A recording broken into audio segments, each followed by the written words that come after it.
So I asked ChatGPT to write me a 10-minute story, read nice and slow,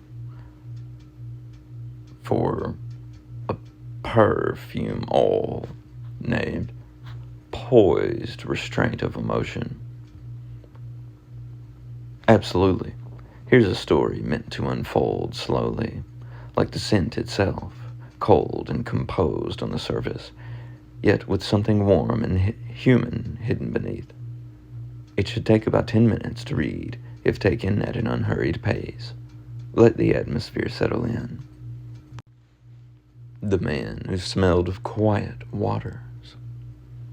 She first noticed him in the museum, standing before a painting that most people passed by without a second glance. A study in blue, an ocean at night, vast and deep, a moon barely visible through the mist. The man stood there, still, as if waiting for the water in the painting to move. And then there was his scent. At first, it was crisp and distant, like cold air trapped in the folds of his coat. Not the sharpness of cologne, but something more elemental, the dry resin of cypress, the ghost of white tea, like the wind that rushes over dark water, carrying nothing but its own weight. It didn't call attention to itself. It was simply there, like the space between words, like something that didn't need to be spoken out loud. She wasn't sure why she moved closer.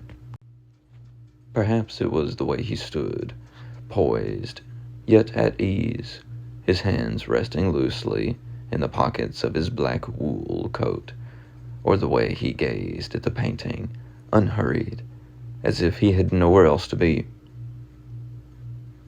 The scent should have been cold, untouchable, but beneath it there was something else.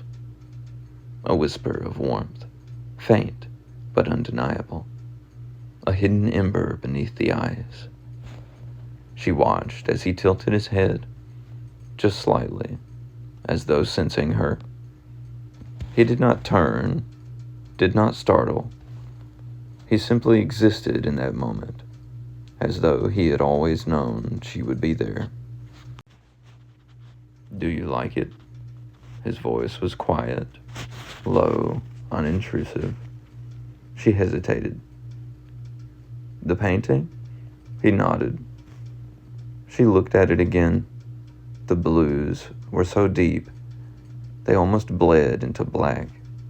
The waves were nearly still, but not quite, just the faintest motion, a shift in the brush strokes, a sea on the edge of something.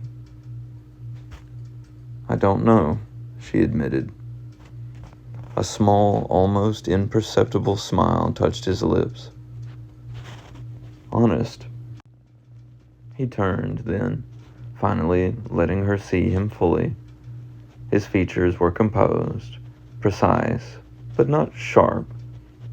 Dark eyes, unreadable. The kind of face that could be handsome, but only if he allowed it. And then the scent shifted.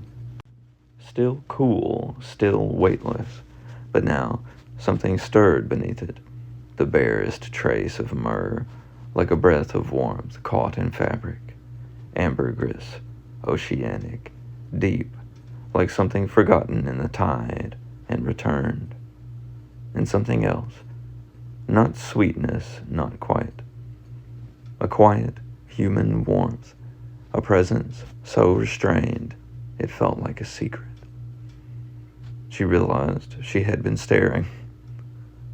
"Have we met before?" she asked, uncertain why the words left her mouth. A flicker of something in his gaze. Perhaps. Not an answer. Not really. She should have left it there, should have let the moment dissolve, as passing encounters do, but something in the air held her. "What does it feel like to you?" she asked, nodding toward the painting. A pause, then stillness. She studied him. Not loneliness? His fingers flexed slightly in his pockets, the smallest gesture. No, he said. Not loneliness. She wanted to ask more, but the moment was shifting, slipping away. The air between them still smelled like winter against dark water, still carried the cool, deliberate weight of something measured, restrained. But beneath it, barely there, was something warmer than before, the kind of warmth that lingers not because it is given freely, but because it is kept, waiting. He turned away first. She didn't ask his name. He didn't ask hers. And yet, as he walked away, his presence remained. Not just in the memory of his face, not just in the echo of his voice, but in the scent. A lingering trace of something cold and still, poised, distant, and hidden beneath it, something warmer than words, something that stayed. The end. This should feel like the scent itself, cool, measured, deliberate, with a warmth that is barely there, but unforgettable once noticed. Let me know if you'd like any changes, or if you want another version with a different kind of tone.